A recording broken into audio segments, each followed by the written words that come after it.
connection issue there. But Bako, can you hear me? Oh my goodness. We're going to try to get our guest back. We have a little hitch there. He was trying to tell us about, give us some background before he talked about the elections proper, saying that this year marks a milestone for Liberia, being that they're coming from a civil war, just like Sierra Leone. And I'm hoping that we can get Bako back. Bako, can you hear me? Can you hear me? Are you still there? All right, we'll try to get Bako back. It's still Global Review, and my guest is of the Naymote Partners for Democratic Development. He's the program coordinator. He's also a member of Democracy Network in Liberia, and he's joining us live from the city of Painesville in Liberia. Bako, we lost you for a second there. Sorry, I had some internet breakdown. Oh, it's okay. It's okay. Yes. So as I was saying, during the latter part of the campaign, around August, we witnessed a serious violence in one of our county called Lofa County. So about 2 persons got killed from an incident that involved the two major political parties due to some kind of riot. What actually happened from news story was that it was rumors that the former vice president was to be in Lofa County at the time. So there was some momentum building, and then some kind of way the other political parties, took it, like, okay, let's put some momentum too. So as that went on and on, some people lost their life in the process. Oh, wow. And before that process, there was an incitement on the radio station in that particular place called Foya. So that also brought the commotion. Sorry, who was inciting the people? What political party? The present political party? No, it was the vice president, a former vice president political party. Okay. Is believed that his supporter is alleged rather that one of his supporter who is kind of on the run because will try to the event and make some statements. So that led to that incident. But things are under control. It was later calm, and people went to the pool without any other violence that happened. But then again, there was one incident with the president and one other political party in Moserado, District 11. In Moserado, District 11, there was one incident with the president political parties that led to someone being severely beaten. So those were the two major incidents. Apart from that, the turnout in the election was very massive.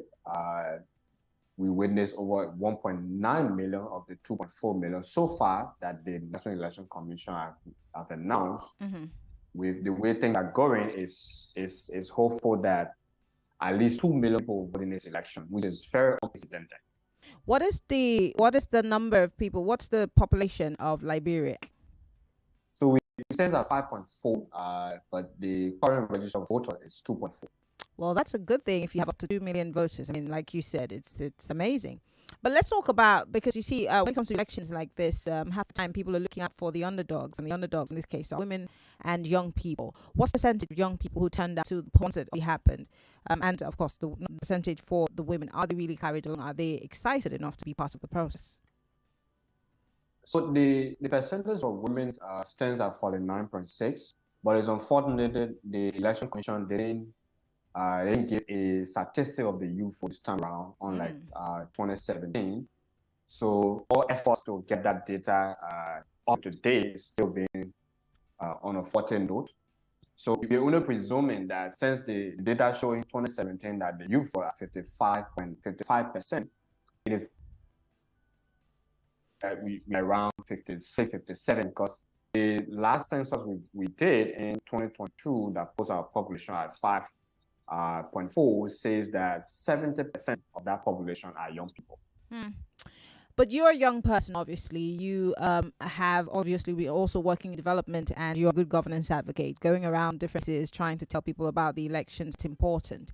Do you feel that young people in Liberia are as charged up, are as interested as every other person to want to make change of sorts by coming out to vote? Of course, of course. The youth vote is a key determinant for. I'll speak basically of the two major political parties. The youth vote is a key determinant for how the campaign is run, for how activities of the campaign is even done, and who are influencing people that come out to vote. So this election, unlike 2017, this election, you saw the two major political parties really leveraging that number. So you had youth movement across the both parties, and also the other political parties that contested the election. They were able to leverage the youth vote, even though not very massively. Mm-hmm. But again, you see young people involvement in the political parties to a level where some even serve on campaign teams, some were nominated to manifesto development, some were nominated to say maybe debate preparation. So the involvement was very huge. And as a young person, I mean that I was really proud to see that young people are taking, because there's this thing about politics in Africa where it's only for people who are really bad. And I'm happy that sometimes there's this saying that bad leaders are elected because people decide not to vote. So it's good that young people were able to come in the elections because they are good people in our society. So I was really happy that they were part of it. They were very decisive. They all took their side. They make sure that they were playing key role. They were very active in the politics. Lovely. Let's talk about this runoff election, because we're seeing, according to reports, that none of the candidates were able to get 50% of the vote. So there will be a runoff. But of course, it will not involve everybody. Let's talk about that. What's that going to look like? And has there been a date set for it? Sorry. There hasn't been a date just yet set for the runoff. But we know the election results should be canvassing next Wednesday, which is the 25th, or hopefully Friday, the 27th of October. So it is conventional that the runoff should happen in 2 weeks' time to give space for inauguration preparation in January. So no date has been announced, but it's presumed that it will happen around the 7th or the 8th of November. How it's going to look like, I mean, it's going to be really tough, because as we speak currently, even when the election commission is announcing provisional results, the two major political parties have started early campaign. So it tells you that it's going to be a tough race. They started early campaign. They started doing civic voter education for their voter, because there's a thing about where your candidate will be placed on the ballot, which was very prevalent in this election, on the other election. So the last election, October 10, Mr. Weah was at number 18 on the ballot, and Mr. Bako was at number 2. So people are saying vote 18th Street or vote 2nd Street. So as it stands, the pendulum has shifted, and that is to say, Mr. Bako now, because in the alphabetical order he's B, he will be at number 1, and Mr. Weah now will be at number 2. So people have started that early civic voter education to be able to engage their support base. To say this time around will not be at number 2 or at number 18. It's going to be very difficult for the former vice president party, because you need to erase that thing from the voter mind that they are still at number 2 when they are at number 1. And more so for looking at the political aspect of it, the other 18 candidates will be taken aside. They will be giving position statements. So the two major parties now are going to start engaging these people, having meetings, because they want to win them over. They want to get their vote, considering those votes were the reason why nobody got the absolute majority. Great. Let's talk briefly about the personalities of the two people who are in this runoff, the former vice president and Mr. George Weah. Amazing footballer. A lot of people loved him while he was in the field. But can people really say that he successfully run Liberia the way that the people appreciate it? And is there a likelihood that he will be able to win hearts and minds in this election? And I'm not saying you should predict the results. I'm just saying, what's his governance been like in the past few years? So just before today, before I called on this live, I was speaking with a couple of my friends, and insofar as, the governance of our country is not pretty, but Mr. Weir is a populist president, and that is to say, he's loved. So people are not basically looking at the government output. The numbers he've accumulated in this election directly shows that people are not looking at the governance output, what the government have done, what the president have done. They basically still in love with his personality. They believe and the way I see it from my angle, his political party is a people-centered political party. Is driven from grassroots. It's not an elite political party. So they're so much into the unconventional things. If you follow our governance architecture in the last 6 years, you will notice that there were young people appointed to technical government positions without any key qualification. I believe you follow the news. But is that really good? Because if you are looking for good governance and you're only pandering to the people because you just want them to love you, what about the people reaping the dividends of democracy? I mean, democracies will argue that is not the way to go. Government activists like myself will say, we believe qualified people must serve. Our best people must be in government. But again, that is politics. People are looking for how they can solidify their political base. So if the president party is people-driven and he comes to power and he brings elite from the U.S. or he hires elite from different places, he's also considering the advocates or the protests that come from within his own political party, which you might not be able to. Is really loved. He's loved naturally. People love his calmness. He has a meek character. So people just like him for that. And I mean, I want to say he's a statesman who has served this country. He served this country for over 40 years. So people believe when you stay in government for that length of time, you have a worth experience to change the dynamics around governance and the dividends and all that kind of thing, the economy and so forth. So his political party is one political party that has contested elections in this country since 1997. So they're forced to reckon with. They're very formidable. Just that the controversy about it is that before this election, they were part of a collaboration. That collaboration split under Mr. Baka's chairmanship due to some commotion from within. And since then, there have been some force and argument within the opposition community. So Mr. Bako now has a challenge to reconcile the opposition community to be able to take on Mr. Weir, which is a Herculean task for him. Yeah, exactly. Does he even have time to do that? Because his election is just around the corner, and he does need a united front to be able to win this election if he can. He does, and he needs a lot of resources too. To be able to even do that on the other hand. And allegedly, the president is the president. He in power of almost everything. So, the politics will go in so many ways. It will go in resource-wise, it will go in appointment-wise, it will go in promise, contracts, and every other thing. So he needs that kind of leverage. And with the incumbency of the president, it's a very huge task for him. I'm gonna go for a quick break, but then when we come back from that break, Lagos is going to chime in. I want to quickly ask you in 50 seconds, has Liberia learned anything from the elections of the like of Nigeria? Sierra Leone had theirs, Zimbabwe has had their elections. And has Liberia learned anything from the African elections? What not to do and what to do?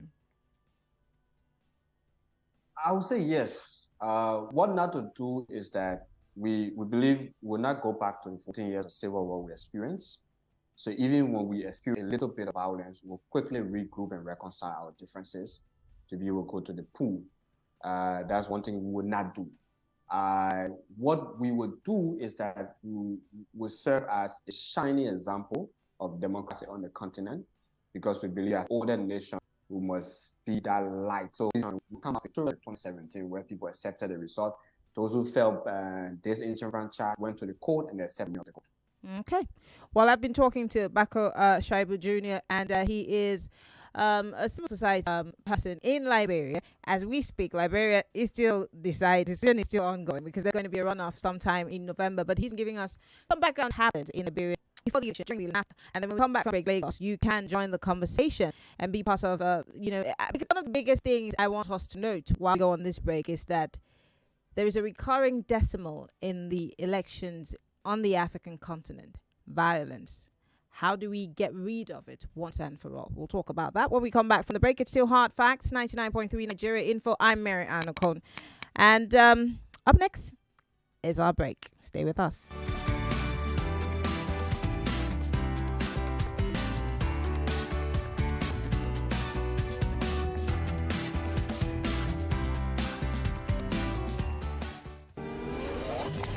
It's 2 minutes story time with Auntie Norma.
All right, guys, let's continue our conversation. We have been looking at the Liberian elections and the fact that there is going to be a runoff for this election. Of course, the former vice president of the country and the sitting president are going to go head to head sometime in November. Dates not certain yet. And we've been talking about some things that have happened, inciting the public, violence. And I did ask a question before we went on the break.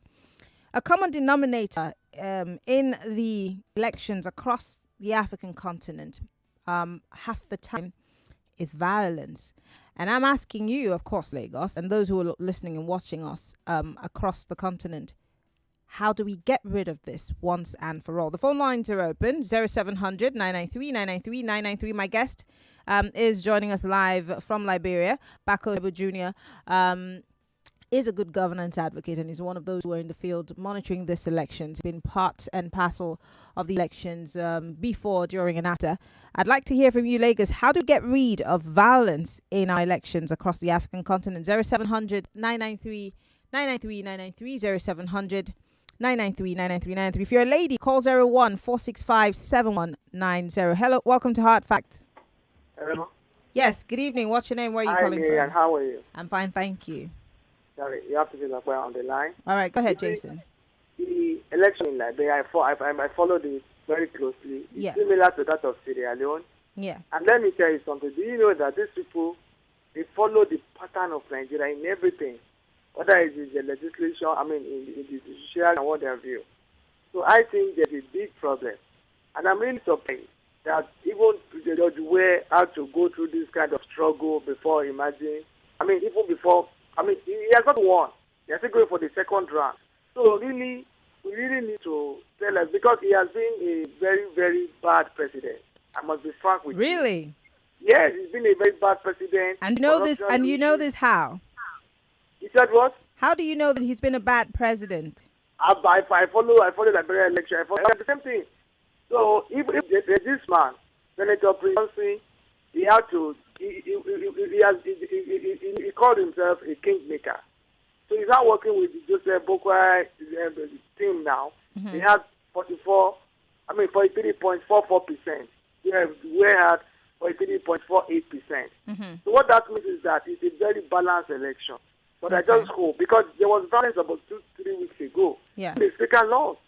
The speaker of the House lost. He lost the opposition. So I don't know what is going to happen. But I think we might eventually have a deal. But I pray they don't get into another violence, because it's very, very tight. And I think ECOWAS, thank God Jonathan is there. The guy is there as well. I think they should do a whole lot to counter them and make sure that they don't have violence. Okay. And just like Nigeria, they have a peace accord as well. Okay. So I want to ask you, what is the essence of leadership in Africa? Not only in Nigeria, it's just about to make noise, and at the end of the day, just make money for your people, and that's all. Everywhere you go in Liberia, there's complaints about bad governance. The same way it is everywhere. Okay. Thank you very much. Thank you very much for calling, Jason Lokwe. Hello. Welcome to Hard Facts. Oh, dear. If that was you, please call me back. 0700 993 993 993. I want to come back to you, Bako, because he did make mention of the fact that he feels like the African continent, or especially Liberia, is following the American style, elections, the judiciary, and your process of governance. He's saying it's the Nigerian style. And that's why I asked you that question earlier on, and that have you learned anything from what we've experienced as a country during our elections, our democratic process, etc., etc.? Do you think that maybe Liberians, not necessarily elites, would be able to steer the ship away from the norm that we have in Africa? So it's a tough one. One thing I want to bring in the fray is the issue of localization. So we've not been able to achieve local government, which we can learn from Nigeria. Our local government laws were passed, but up to now, the implementation is not in full swing as it should, even though there are some donor support and They're still playing around it, giving some, doing some intervention and so forth. So we're not a federal state, we're still a unitary state. So we can only hope that we'll have a decentralized governance process, development, and that in essence will help boom our economy. Well, Nigeria, it says it's a federal state, but then we are running a unitary government, whether we like it or not. So we're not necessarily different in any way. It's just that we have, local government that somewhat are working. But before before I let you go, because we're almost out of time, and I was hoping I could take a few more calls on this issue. Let me ask you about, making sure that democracy is properly understood in your part of the world. I know that, in your group, you have a mandate of sorts, something that you want to change in your country. How well are you doing that right now? And are people embracing it? I know that for Demnet has a cause for different countries on the African continent. What's yours in Liberia, and how are people embracing it? In closing. So we're advancing youth participation in elections. So our basic target is first-time voter and disadvantaged youth. So disadvantaged are people who are on drugs. So we engage in them because they are mostly prone to instigating violence. So we engage in those disadvantaged youth and first-time voter who sometimes because of their sex and over seriousness are mostly exposed to a lot of things. The reception has been really good, and because of our background in civic education, we've been able to have a lot of meetings and radio engagement with Liberians, and they've embraced the concept. They believe that our process of civic education must be a continual process so that they can get these pieces of information from time to time, be refreshed, so that they can't forget and be reminded on what it means to be a citizen, your civic duty and responsibilities. Well, so it's been really good. Okay, well, so and what better time to have had this, advocacy other than when you're, getting ready for elections. But I want to say thank you. Bako Shuaibu Jr. Is a civil society person in Liberia. He is a program coordinator for Naymote Partners for Democratic Development in Liberia.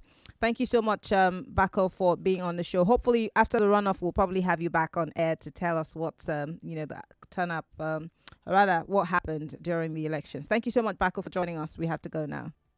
Thank you. Peace out. All right. Well, Lagos, we have to go for a break. When we come back. Lagos, you heard it before, and I think it's best you hear it again because the I Beg to Differ Debate Championship audition has now commenced. So if you didn't know, you know now. Well, secondary school students from the age of 13 to 16 can now compete for the grand prize of 1 million naira. Yes, you heard me. Only the best is crowned the winner, and registration has already started. Though, if you don't know, registration has already started, and it will end October 20th. And how do you register? Upload a 4-minute sound recording, 2 minutes arguing in favor, and 2 minutes arguing against. We want to hear you argue both sides so we can see how good you really are. Successful candidates will be contacted via email. So, do you think you have what it takes? Do you think you're really up to the task? Well, if you do, then do not sleep on this. I repeat, do not sleep on this, Lagos. Begin your registration now. To enter for the championship, visit nigerianinfo.fm to begin your registration. That is nigerianinfo.fm to begin your registration. I wish you good luck. This is an infomercial. 99.3 Nigeria Info. We are more than just radio.